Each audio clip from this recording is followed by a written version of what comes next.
Good morning all of you. Last class में हमने Mendel के हिस्ट्री के बारे में कुछ समझा था। उसके बारे में हमने थोड़ी सी एक स्टोरी सुनी थी कि किस तरीके से उसने अपने पूरे लाइफ टाइम को स्पेंड किया, कैसे उसने अपनी जीते जी साइंटिस्ट का टाइटल जो है वो उन्हें नहीं मिला। टाइटल ना मिलने के कारण वो अपनी पूरी लाइफ में डिप्रेस्ड रहे और अपनी बची कुची सारी लाइफ को मॉन्क बनकर ही, एक पादरी बनकर चर्च के नाम कर दिया था। लेकिन 1900 में 3 साइंटिस्ट वापस से आते हैं और उन्होंने मेंडल के जो डिस्कवर मेंडल 18 सेंचुरी में करके जा चुके थे उसको दोबारा से वो रिफॉर्म करते हैं, दोबारा से उन्हीं एक्सपेरिमेंट्स को करते हैं और मेंडल जैसे ही सेम रिजल्ट्स जो है वो उन्हें देखने को मिलते हैं।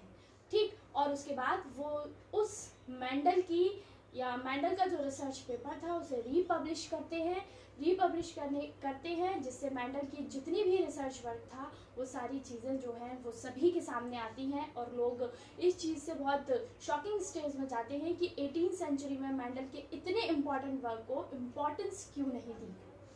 क्लियर? तो इसके पीछे हम कुछ रीज़न, पीछे लिखा हुआ बोर्ड पे जो भी लिखा है उसे हम बाद में डिस्कस करेंगे। पहले आप लोग पूरे ध्यान से मेरी बात सुनिए कि हमें क्या पढ़ना है। हम आगे कि मेंडल, मैंने कई बार पिछले लेक्चर में भी बोला, अभी भी यही बोला कि मेंडल के रिसर्च वर्क को इम्पोर्टेंस नहीं दी गई थी। क्यों नहीं दी गई इम्पोर्टेंस? उसके पीछे बहुत सारे रीज़न हैं। पहला रीज़न ये है कि भाई सिंपल सी बात है कि मेंडल का जो बैकग्राउंड था, मेंडल का जो फैमिली बैकग्राउंड था वो बिल्कुल भी साइंटिफिक नहीं था। मतलब उनकी फैमिली में से कोई भी साइंस से जुड़ा हुआ नहीं था, ना ही उनके फादर इन चीज़ों में इन्वॉल्व थे और ना ही खुद मेंडल ही कोई रेपुटेटेड बहुत अच्छे साइंटिस्ट या साइंटिफिक वर्क में इन्वॉल्व थे। क्लियर? तो आप सोचने वाली बात है कि एक नॉर्मल पर्सन आपसे कोई टैबलेट देने के लिए आपको बोल रहा है और वहीं एक टैबलेट जो है वो डॉक्टर प्रेफर करे, तो आप किसको लेना चाहेंगे? ऑब्वियस सी बात है, जो डॉक्टर कहेगा या जो टैबलेट डॉक्टर ने प्रिस्क्राइब की है हम उसी टैबलेट को लेना ज़्यादा पसंद करेंगे। तो ये भी एक रीज़न था कि भाई साइंटिस्ट नहीं है, एक ऑर्डिनरी फैमिली को बिलोंग करता है, तो ये क्या नई डिस्कवरी करेगा, जिसके कारण लोगों ने उनकी या अदर जो रेपुटेटेड साइंटिस्ट थे उन्होंने मेंडल की इस रिसर्च वर्क पर ध्यान नहीं दिया। दूसरा रीज़न ये है, या फिर हम ये कह सकते हैं कि मेंडल का एक बहुत बड़ा बैड लक भी था। वो बैड लक क्या था कि जिस समय पर मेंडल ने अपने रिसर्च वर्क को पब्लिश करवाया उसी समय पर एक और फेमस साइंटिस्ट चार्ल्स डार्विन, जो एक बहुत बड़े इवोल्यूनिस्ट थे, चार्ल्स डार्विन ने अपनी एक बुक जिसका नाम था ओरिजिन ऑफ स्पीसीज, वो बुक पब्लिश करवा दी। अब भाई उस बुक में ऐसा क्या था? उस बुक में लिखा हुआ था कि हमारे मीन्स हम जो ह्यूमन हैं, ह्यूमंस के जो एंसेस्टर्स हैं या ह्यूमन के जो पूर्वज हैं वो एक बंदर है। क्लियर है? तो उस बुक में क्या लिखा था कि ह्यूमन कहाँ से आया है, ह्यूमन जो है वो धीरे धीरे एनिमल में जो है बदलाव हुआ, वेरिएशंस देखने को मिले, इवोल्यूशन हुआ, उसके बाद ह्यूमन की उत्पत्ति हुई है। आप खुद सोचिए 18th सेंचुरी जिसमें लोग अपनी मान्यताओं को बदलना नहीं चाहते थे। लोग यही सोचते थे कि भाई ह्यूमन जो है वो एक सुपीरियर, कह सकते हैं कि एक बहुत ही इम्पॉर्टेंट एनिमल है जो कि खुद एक सुपर नेचुरल पावर, जिसे हम भगवान कहते हैं या गॉड कहते हैं आज की डेट में, उसने बनाया है। तो लोगों का विश्वास क्या था कि हमें किसने बनाया है? भाई हमें भगवान ने बनाया है। और वहीं पर एक इंसान आता है और वो ये बोलता है कि नहीं, हमें भगवान ने नहीं, हमें तो किसने बनाया भाई? हम बंदर से बने हैं। तो ये चीज़ लोग एक्सेप्ट नहीं कर पा रहे कि बंदर से हम बने हैं, ऐसा पॉसिबल नहीं हो सकता। अब क्या हुआ भाई, उस समय पर ये चीज़ पढ़कर जितने भी लोग थे वो सब लोगों ने चार्ल्स डार्विन के अगेंस्ट बहुत सारा उनको क्रिटिसाइज़ किया। न्यूज़पेपर में उनकी फ़ोटो, उनकी फैमिली की फ़ोटोज़ निकलवाई जिसमें बंदर के, उनके फेसेस की जगह बंदर के फ़ोटो स्टिक किए और कहा कि भाई तुम्हारे ही पूर्वज बंदर हैं, हमारे कोई पूर्वज बंदर नहीं है, हमें तो भगवान ने बनाया, ईश्वर की देन है। ठीक, तो भाई सोच वाली बात है, जिसको ज़्यादा क्रिटिसाइज किया जाता है शायद फेमस भी वही ज़्यादा होता है। तो उस क्रिटिसिज्म का फ़ायदा चार्ल्स डार्विन की इस बुक को बहुत मिला। लोग पढ़ने को उतावले थे कि भाई उस बुक में ऐसा क्या है, और वो आज तक की दूसरे नंबर की सबसे ज़्यादा सेल आउट होने वाली बुक है। और शायद उस समय पर अगर हैरी पॉटर की जेके रॉलिंग की या हैरी पॉटर भी पब्लिश हो जाती तो शायद वो भी दूसरे नंबर पर चली जाती, क्योंकि लोगों के लिए ये एक बड़ा ही इंटरेस्टिंग टॉपिक था और आई कैन से एक हॉट टॉपिक था कि इंसान बंदर से बना है। एक ऐसा समय कि लोग विश्वास करते थे अपनी मान्यताओं पर, हालांकि बाइबल में भी लिखा हुआ है कि जो पूरी पृथ्वी है, जो पूरी लाइफ है, वो लगभग 6 या 7 दिनों में बनी हुई है, ऐसा कुछ लिखा भी हुआ है। तो लोग विश्वास नहीं कर रहे थे। अब उस बीच में इतने अच्छे समय पर अचानक से एक पेपर पब्लिश होता है और उस पेपर में मेंडल एक्सप्लेन करने की कोशिश कर रहे हैं हरे मटर के दाने, पीले मटर के दाने, मटर की फली, पीली पत्तियां, इन चीजों को इतने हॉट टॉपिक के सामने कौन पढ़ना पसंद करेगा? क्लियर है?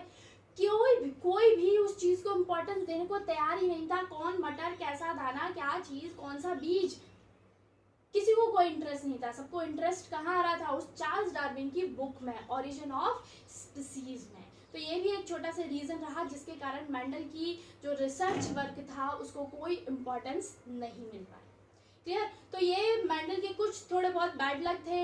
मेंडल जो है वो डिप्रेस्ड भी थे और कह भी सकते हैं कि उन्होंने फिर आगे अपनी रिसर्च वर्क में बहुत ज़्यादा इंटरेस्ट नहीं लिया और पूरी लाइफ ऐसे ही स्पेंड कर दी। ठीक, तो ये तो रहा मेंडल के बैड लक की बात कि ऐसा क्या हुआ जिसके कारण मेंडल की जो रिसर्च वर्क है वो बहुत जल्दी एक्सेप्ट नहीं की गई। तीसरा रीजन ये था कि मेंडल ने जो अपने रिजल्ट्स रिप्रेजेंट किए थे वो मैथमेटिकली रिजल्ट्स थे। मतलब उन्होंने कुछ रेशोज, स्टैटिक्स, इन सब चीज़ों की बात जो है वो अपने रिजल्ट्स में की थी। मतलब बायोलॉजी को मैथ्स से जोड़ने की कोशिश की। क्लियर? अब भाई हमारे पास बायोलॉजी क्यों है? नॉर्मली आप जरा अपना 10th वाला फेज याद कीजिए, बच्चे बायोलॉजी क्यों ऑप्ट करते हैं? मैम हमें मैथ्स से डर लगता है, सर हमें मैथ्स से डर लगता है, हम तो बायोलॉजी ही लेंगे, मैथ्स के क्वेश्चन सॉल्व नहीं होते। तो अब वही मेंडल क्या बोल रहे हैं? 3:1, 1:2:1। अब वो 1, 2, 3, इसका स्क्वायर, इसकी पावर, इन चीज़ों को समझाने की कोशिश कर रहे हैं जो तो बायोलॉजी वाले बच्चों को समझ में आप पहले ही नहीं आती। तो साइंटिस्ट नहीं पढ़ा भाई, क्या मैथ्स की बात कर रहा है, मैथ को बायो में जोड़ रहा है, ये कर रहा है, वो कर रहा है, जिसकी वजह से उन्हें और इम्पोर्टेंस नहीं मिली। क्लियर? तो ये कुछ रीजंस रहे। मेंडल का बैड लक रहा जिसके कारण मेंडल को बहुत अच्छा रिस्पॉन्स जीते जी नहीं मिला। हालांकि मरने, उनकी डेथ के बाद एक लंबे समय बाद उनको अपनी मेहनत का फल जरूर मिला, लेट मिला पर मिला जरूर। लेकिन आज इतना अच्छा फल मिला है कि जब भी हम जेनेटिक्स पढ़ेंगे मेंडल के बिना तो वो जेनेटिक्स कभी पूरी हो ही नहीं सकती। क्लियर? चलिए, तो हम अपना नेक्स्ट टॉपिक शुरू करते हैं। वो हमारा नेक्स्ट टॉपिक है क्या मेंडल एक्सपेरिमेंट। मेंडल ने अपने एक्सपेरिमेंट के लिए कौन से मटेरियल का इस्तेमाल किया, किस मटेरियल का यूज किया, किस प्लांट का इस्तेमाल किया? तो वो मटेरियल था हमारा गार्डन पी, एक सिंपल मटर का पौधा जिसका साइंटिफिक नेम है पाइसम सटाइवम, पूछा जाता है एग्जाम में। ठीक, तो पाइसम सटाइवम गार्डन पी नाम का एक छोटा सा प्लांट, नॉर्मली जो मटर हम अपने नॉर्मली वेजिटेबल के फॉर्म में जो इस्तेमाल करते हैं उसका यूज किया, उसको अपना एक्सपेरिमेंटल कह सकते हैं ऑब्जेक्ट बनाया। तो अब अगला क्वेश्चन ये है कि मेंडल ने पी प्लांट को ही क्यों सिलेक्ट किया? क्लियर? मेंडल ने पी प्लांट को ही क्यों सिलेक्ट किया? भाई कुछ साइंटिस्ट का मानना है कि भाई मेंडल की किस्मत थी, कुछ का मानना है मेंडल बहुत बुद्धिमान थे। अब आप जो भी चीजें समझिए उसके रीजंस के हम बारे में डिस्कस करते हैं कि मेंडल ने केवल मटर के पौधे पर ही ध्यान क्यों दिया। पहला रीजन ये है कि मटर का जो पौधा होता है उसे ग्रो करने में हमें बहुत ज़्यादा मेहनत करने की ज़रूरत नहीं होती। क्यों नहीं होती है? क्योंकि जो पी प्लांट होता है, जो मटर का पौधा है, वो एक लेगुमिनस फैमिली को बिलोंग करता है। Clear? Leguminous family means leguminous family के वो प्लांट होते हैं जिनके पास नाइट्रोजन को फिक्स करने की पावर होती है। मींस जो एक बैक्टीरिया, राइजोबियम बैक्टीरिया की हेल्प से ये क्या कर सकते हैं, नाइट्रोजन को फिक्स कर सकते हैं, मींस नाइट्रोजन फिक्सेशन परफॉर्म कर सकते हैं। तो उन्हें बाहर से आर्टिफिशियल नाइट्रोजन लेने की जरूरत नहीं होती है। उन प्लांट्स को कहते हैं लेग्यूमिनस प्लांट, जिनकी रूट्स में छोटे छोटे नोड्यूल्स पाए जाते हैं, छोटी छोटी गांठ पाई जाती हैं, जिनमें ये बैक्टीरिया जो है वो सरवाइव करता है और सिम्बायोटिक रिलेशनशिप को मेंटेन करता है। ये कुछ वर्ड्स मैंने बोले जो आपने पिछली क्लासेस में पढ़े हैं। सिम्बायोटिक रिलेशनशिप एक ऐसा रिलेशनशिप जिसमें दोनों एनिमल्स को फायदा होता है, दोनों बेनिफिट होते हैं। एनिमल जिस दोनों जो रिलेशन में है दोनों को ही फायदा होगा। क्लियर? तो इस तरीके का रिलेशनशिप जो है वो मेंटेन करते हैं। तो हमें एक्स्ट्रा मैन्योर नहीं देना, कोई एक्स्ट्रा खाद नहीं देना है, फर्टिलाइजर्स इसका इस्तेमाल नहीं करना है। सिंपल इजी तरीके से जो पी प्लांट है वो ग्रो हो पाता है। पहला रीजन। दूसरा रीजन क्या है भाई कि ये जो प्लांट होता है इसे हम बहुत ही इजीली एक ओपन ग्राउंड में ग्रो कर सकते हैं या फिर एक छोटे छोटे पॉट्स में भी इसे ग्रो किया जा सकता है, क्योंकि इसकी लेंथ बहुत ज़्यादा नहीं होती है। क्लियर? तो हम अगर मेंडल चाहते, उनके पास एक बड़ी फील्ड नहीं होती, तो वो एक छोटे छोटे पॉट्स में भी इन प्लांट्स को ग्रो करके अपने एक्सपेरिमेंट को परफॉर्म कर सकते थे। It can be possible. ठीक, नेक्स्ट जो रीजन है वो है हमारा it is an annual plant. Means ये साल में हर साल आता है। एनुअल प्लांट है, हर सीजन मतलब सर्दियों वाला जो विंटर सीजन जो आता है उस समय हमें मटर का प्लांट जो है वो हमेशा दिखाई देता है, हर साल आता है। अब आप खुद सोचिए, अगर मेंडल गलती से अपने एक्सपेरिमेंटल मटेरियल के फॉर्म में नीम का पेड़ सिलेक्ट कर लेते या आम का पेड़, मैंगो ट्री सिलेक्ट करते, तो आप खुद सोचिए एक मैंगो ट्री को ग्रो अप होने में या मैच्योर होने में कई साल लग जाते हैं। तो शायद मेंडल की पुश्तें निकल जाती हैं, ना जाने कितनी जनरेशन्स आगे चली जाती हैं, लेकिन मेंडल को अपने रिजल्ट्स नहीं मिलते। क्लियर है? तो मेंडल ने कैसा प्लांट सिलेक्ट किया भाई? हर साल आए, हर साल उसको हम ग्रो कर सकते हैं और उसके रिजल्ट्स कुछ ही सालों में हम देख सकते हैं। उसकी नई नई जनरेशन्स को हम पर ईयर जो है वो ग्रो करें और फटाफट से हम उनके रिजल्ट्स को कुछ सालों में निकाल कर लें। क्लियर? तो ये भी एक बड़ा अच्छा फायदा था कि ये कैसा प्लांट था भाई? एनुअल प्लांट था। हम इसे हर साल देखते हैं, हर साल मटर आती है और हर ज्यादातर सब्जियों के साथ खाते हैं। क्लियर? इसके बाद अगला है हमारा इजी टू हाइब्रिडाइजेशन। मतलब ये जो प्लांट है बड़ा हाइब्रिडाइजेशन के लिए बड़ा अच्छा है। मतलब इससे हम आर्टिफिशियल जो रिप्रोडक्शन है, हाइब्रिडाइजेशन का मतलब होता है एक ऐसा रिप्रोडक्शन जिसे आर्टिफिशियल तरीके से परफॉर्म कराया जाए। एक तो नेचुरल तरीका है भाई हमारे पास कि प्लांट जो है वो सेक्सुअल रिप्रोडक्शन कैसे करते हैं। पॉलिनेशन की प्रोसेस आप लोगों ने पढ़ा होगा कि पॉलिनेशन की हेल्प से प्लांट जो है वो सेक्सुअल रिप्रोडक्शन को परफॉर्म कर पाते हैं, जिसमें मेल पार्ट से पोलन ग्रेन जो है वो फीमेल पार्ट तक या गाइनोशियम तक पहुंचते हैं और फिर उसके बाद प्लांट जो है वो फर्टिलाइजेशन को परफॉर्म करता है। क्लियर? तो ये प्लांट भी बड़ा अच्छा प्लांट था जिसमें हम बहुत इजी तरीके से हाइब्रिडाइजेशन को परफॉर्म कर सकते हैं। क्लियर? अगला जो रीजन है वो ये रीजन है कि ये जो प्लांट था वो बाइसेक्सुअल फ्लावर को अटेन करता है। बाइसेक्सुअल फ्लावर मतलब एक ऐसा फ्लावर जिसके पास दोनों गाइनोशियम और एंड्रोशियम, मेल रिप्रोडक्टिव ऑर्गन जिसे एंड्रोशियम कहा जाता है और फीमेल रिप्रोडक्टिव ऑर्गन जिसे गाइनोशियम कहा जाता है, दोनों ही पार्ट जो है वो एक ही फ्लावर के अंदर हो, उस फ्लावर को बाइसेक्सुअल फ्लावर कहा जाता है। मतलब पी प्लांट जो है उसके पास जो फ्लावर होता है वो बाइसेक्सुअल फ्लावर होता है। जब हम चाहते हैं कि हम भाई इस मटर के पौधे या किसी पर्टिकुलर एक मटर के पौधे के कैरेक्टर्स को मिक्सिंग नहीं करना चाहते हैं या चेंज नहीं करना चाहते हैं, हम एक ट्रू प्लांट चाहते हैं, तो भाई हम क्या करेंगे? सेल्फ पॉलिनेशन को परफॉर्म करेंगे कि कोई नए कैरेक्टर जो है वो उसके अंदर नहीं आनी चाहिए। सेल्फ पॉलिनेशन हमने परफॉर्म किया। कैसे परफॉर्म किया कि भाई हमने उसी फ्लावर के पोलन ग्रेन को उसी फ्लावर के गाइनोशियम तक पहुंचाया, तो सेल्फ पॉलिनेशन जो है वो परफॉर्म हुआ, जिसके कारण कोई नया कैरेक्टर जो है वो उसमें ऐड नहीं हुआ। लेकिन हम चाहते हैं कि भाई नया कैरेक्टर ऐड होना चाहिए। अभी हमने हाइब्रिडाइजेशन की बात की, आर्टिफिशियल रिप्रोडक्शन। तो आर्टिफिशियल रिप्रोडक्शन हमारा क्या है? आर्टिफिशियल रिप्रोडक्शन में हम क्या कर पाते हैं? हमें सेल्फ पॉलिनेशन नहीं करवाना, हमें क्या करवाना है? Cross pollination. तो उस क्रॉस पॉलिनेशन के लिए हमें वेट करने की जरूरत नहीं है कि भाई भाई हम पहले सेल्फ पॉलिनेशन नहीं होने देंगे, क्रॉस पॉलिनेशन के लिए इंतजार करें, तो हम क्या करते हैं कि भाई सेल्फ पॉलिनेशन को होने से रोकना है हमें। सिंपल सी बात ये है, दिमाग में रखना है कि सेल्फ पॉलिनेशन किसी भी तरीके से रोका जाए। तो सेल्फ पॉलिनेशन कैसे रोका जा सकता है, सोचिए जरा। एक तरीका है कि हम उस फ्लावर के जो मेल पार्ट है, जो फिलामेंट, एंथर, ये वाला जो सेक्शन है उसे कट कर दें। क्लियर? अगर हम फ्लावर में से मेल पार्ट या स्टेमन को निकाल के अलग कर देते हैं तो उस फ्लावर के पास क्या बचेगा? केवल गायनोशियम बचेगा, क्योंकि एंड्रोशियम हमने हटा दिया। क्लियर? एंड्रोशियम हटा दिया तो भाई सेल्फ पॉलिनेशन होने की क्या कोई पॉसिबिलिटी बाकी बची? नहीं बची, कोई पॉसिबिलिटी नहीं बची। अब दूसरी पॉसिबिलिटी हमारी क्या है कि भाई इसके पास अगर क्रॉस पॉलिनेशन होगा या किसी और फ्लावर से पोलन ग्रेन्स आकर इस फ्लावर के जिसमें से हमने स्टेमन हटा दिया है उसके गायनोशियम तक पहुंचेगा तो ही वो फ्रूट बनेगा।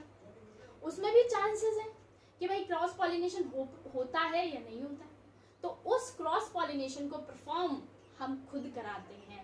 हम उन पोलन ग्रेन्स को, जिस फ्लावर का हमें क्रॉस पॉलिनेशन करवाना होता है, उन पोलन ग्रेन्स को हम खुद कलेक्ट करते हैं और उस फ्लावर के स्टिग्मा तक पहुंचा देते हैं।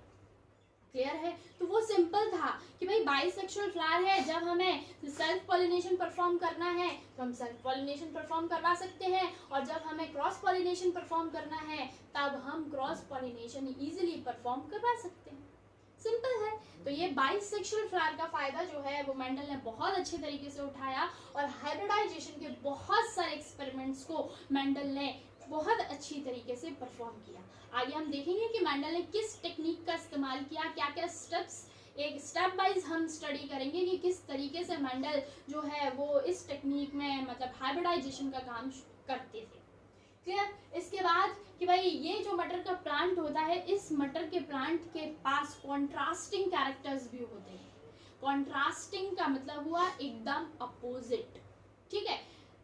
अपोजिट का मतलब हुआ जैसे हम एक कैरेक्टर लेते हैं लेंथ, ठीक, हमने एक कैरेक्टर लिया लेंथ, तो ये जो लेंथ है वो प्लांट की दो ही कॉन्ट्रास्टिंग कैरेक्टर हमें मिलेंगे, तीसरा कभी नहीं मिलेगा।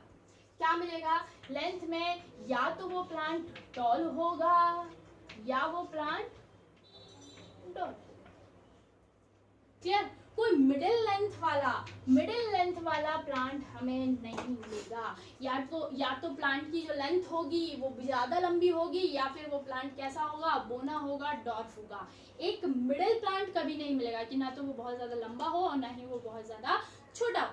क्लियर? तो इस तरीके के कैरेक्टर्स जो है वो मेंडल ने इस्तेमाल किए। तो इस तरीके के लगभग 7 कैरेक्टर्स, 7 नहीं 14 कहेंगे हम उन्हें। क्यों कहेंगे 14 वो हम आगे डिस्कस करते हैं कि 14 कैरेक्टर्स का उन्होंने इस्तेमाल किया। कैसे? दो तो आपके सामने ही है, डॉर्फ एंड टॉल। उन्होंने मटर की फली रेगुलर होगी, कॉन्स्ट्रिक्टेड होगी। क्लियर? मटर जो फ्लावर है, मटर के पौधे का जो फ्लावर है वो एक्सियल होगा, टर्मिनल होगा। सीड का कलर येलो होगा, ग्रीन होगा। सीड का शेप जो है वो रिंकल्ड होगा या राउंड होगा। तो इस तरीके के कुछ 7 जो है कैरेक्टर्स को उन्होंने मेंडल ने इस्तेमाल किया, और एक्सप्लेन करने के बाद उन 7 कैरेक्टर्स को उन्होंने 7 सालों में निकाला कि किस तरीके से जो जीन्स हैं वो नेक्स्ट जनरेशन में ट्रांसफर होते हैं। मेंडल की लैंग्वेज में कहें वो फैक्टर्स। क्लियर? चलिए, तो क्या हुआ भाई, इस तरीके से आप चाहें वीडियो को पॉज करके इसको नोट कर सकते हैं। ये कुछ रीजंस हैं जिसके कारण हम कह सकते हैं कि मेंडल का जो पाइसम सटाइवम या गार्डन पी सिलेक्ट करने का जो रीजन था वो परफेक्ट रीजन था, सही था। देखिए भाई, यहाँ पर हम क्या बात कर सकते हैं कि मेंडल ने उन्हीं 7 कैरेक्टर का इस्तेमाल क्यों किया। उन्हीं 7 कैरेक्टर का इस्तेमाल क्यों किया? बाकी के और भी तो कैरेक्टर हैं, लीव्स है, लीफ की लेंथ, लीफ का साइज, इन सब बहुत सारी चीजें हैं, उनका इस्तेमाल क्यों नहीं किया? देखिए भाई, क्यों नहीं किया उसके पीछे भी रीजन है कि मेंडल ने उन्हीं चीजों का क्यों नहीं किया, मेंडल ने उन कैरेक्टर्स को इस्तेमाल। इसके पीछे रीजन था कि भाई सारे कैरेक्टर जो हैं वो प्रॉपर डोमिनेंसी शो नहीं करते हैं। क्लियर? सारे कैरेक्टर जो हैं वो कम्प्लीटली रिसेसिव नहीं होते, सारे कैरेक्टर जो हैं वो कम्प्लीटली डोमिनेंट नहीं होते हैं। तो भाई इस चीज़ को हम और डिटेल में आगे स्टडी करेंगे कि ऐसा क्यों मेंडल ने किया, कि उन्हीं 7 कैरेक्टर के साथ उन्होंने क्यों बात की। तो वो हम डेविएशन ऑफ मेंडलिज्म के बारे में बात करेंगे, वो सारी चीज़ें हम वहाँ देखेंगे। अभी हम अपने टॉपिक को आगे बढ़ाते हैं। अब हम देखते हैं कि मेंडल ने उन कौन से 7 कैरेक्टर्स का इस्तेमाल किया था जिन पर उसने अपने 7 इम्पॉर्टेंट ईयर जो है वो स्पेंड किए।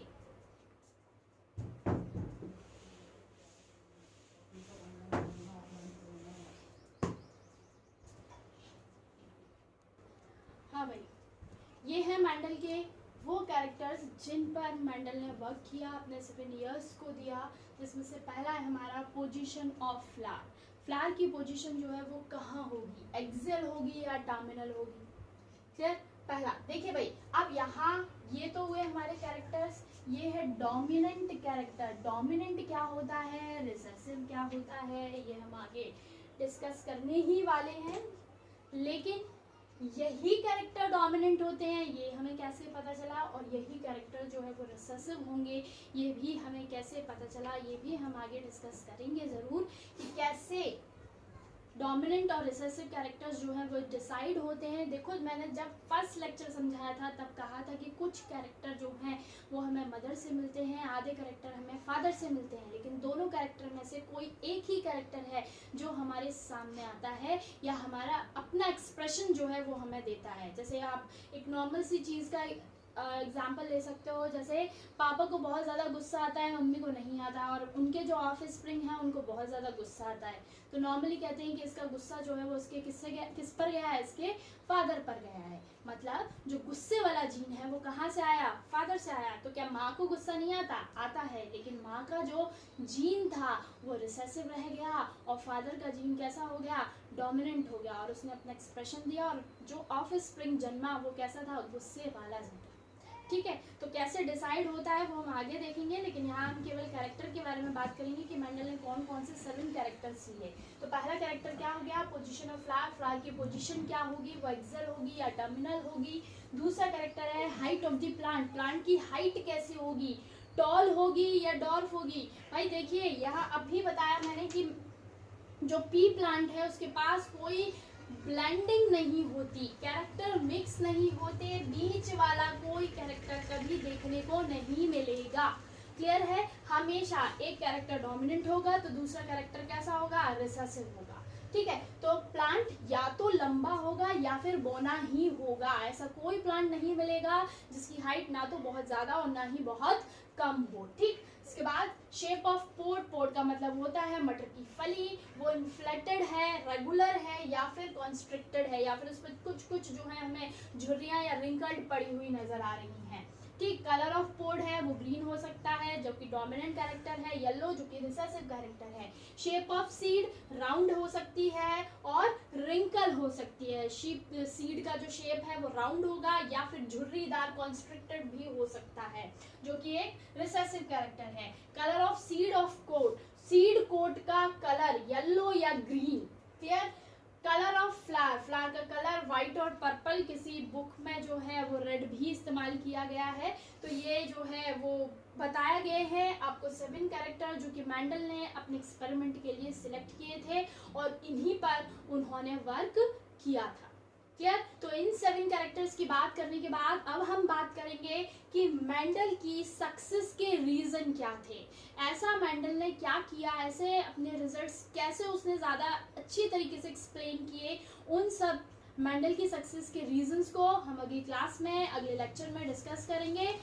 तब तक आप बाकी के जो 3 लेक्चर कंप्लीट हो चुके हैं उनको देखिए, जिन्होंने नहीं देखे हैं उनको रिपीट कीजिए, समझने की कोशिश कीजिए। Thank you.